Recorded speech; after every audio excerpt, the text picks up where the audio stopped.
यथा ततायिनः शत्रून् येन गुप्तो जयन्मृधे।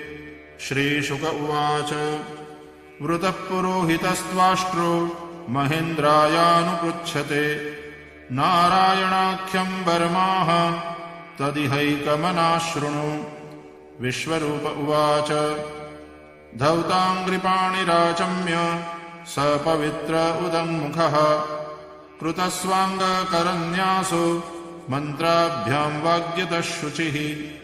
नारायणमयं वर्म सन्नह्येद्भय आगते पादयोर्जानुनोरूर्वो रुदरेरुद्यथोरसि मुखे शिरस्यानुपूर्व्यादोङ्कारादीनि विन्यसेत्।